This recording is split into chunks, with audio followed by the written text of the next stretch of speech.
A Tale for Halloween by Loretta Ellen Brady.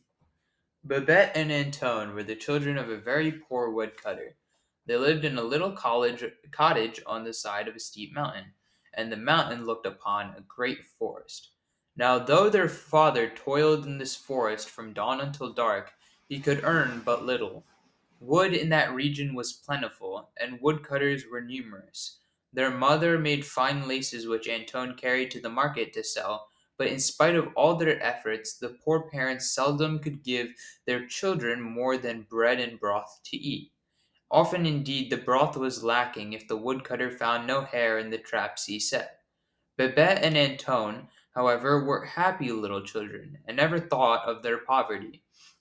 But it worried the woodcutter Antone was 10 years old and had not yet gone to school. Antone's mother taught him to read and write, that the other boys and girls would not be too far beyond him, and Antone studied his lessons diligently. Often, as he sat doing his sums on the hearthstone with a bit of charcoal for pencil, his mother would sigh sadly. Antone did not like his mother to be sad, and so he always laughed to cheer her. "Never fear, mother," he would say. "Soon I shall send myself to school. My vegetable patch does finely. Then when I am a great scholar, you shall be poor no longer. My father shall have a team of oxen, and you a fine satin gown. Babette shall have a dozen real dollies instead of the turnip dollies she now rocks in her dolly cradle." "Ah, Antone, my son," his mother would answer with a sigh, "unless you make your fortune as a maker of toys, I fear you will have no fortune at all. Your fingers are as clever as a wizard's even now, and though you are past 10, we cannot spare you to go to school." It was true, as she said. Antone made boats from bits of cedar wood, and when he had fitted them with sails, you could not tell them from any that had come out of a shop.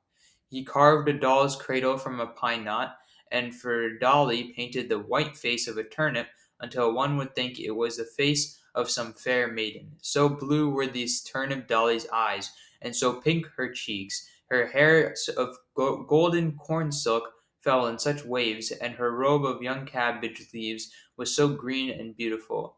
Then, as often as this turnip Dolly faded and began to shrivel, Antone made another one, which Babette declared was always more beautiful than the one before. Babette had never been to the village, and therefore knew nothing of real dollies. She loved her turnip babies tenderly indeed.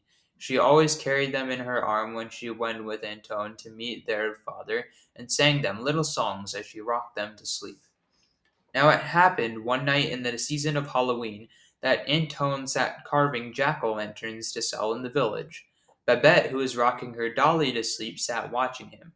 Being but 6, she knew nothing about the fun which comes with Halloween, and so she listened round-eyed with wonder to Antone, who knew all things about jack-o'-lanterns. When she heard that boys and girls dressed up like goblins and witches frolicked in the streets, Babette made up her mind to frolic too. "How fine it must be!" she cried, clapping her hands. "Halloween must be like Christmas." "Not quite so fine as Christmas, Babette," answered Antone as he carved the teeth in the last jack-o'-lantern, "but Halloween is very fine nevertheless. It is comical to see the jack-o'-lanterns bobbing up and down, with their faces grinning in the candlelight. And on Halloween the boys and girls play pranks on their elders that they would be well switched for at any other time. But everyone laughs and is gay on that night." Antone finished the jack-o'-lantern and piled it with a dozen more in his little cart. He would sell them all in the village when he took his vegetables to market the next day. No one else could carve such splendid pumpkin faces as Antone. "Let us go and play pranks in the village, Antone, too," cried Babette. "Mother will make us goblin dresses, and there is still one great pumpkin in your garden for a jack-o'-lantern. Oh, what a frolic we shall have!" "Babette," explained Antone in astonishment, "wherever did you get such a notion? The frolic in the village is not for us. Mother has no time to make us goblin dresses, and if she did, she has no goods. Besides, how should we find our way home through the forest?" "You know the way through the forest, Antone," insisted Babette, "and if mother cannot make us any goblin dresses, we can go without.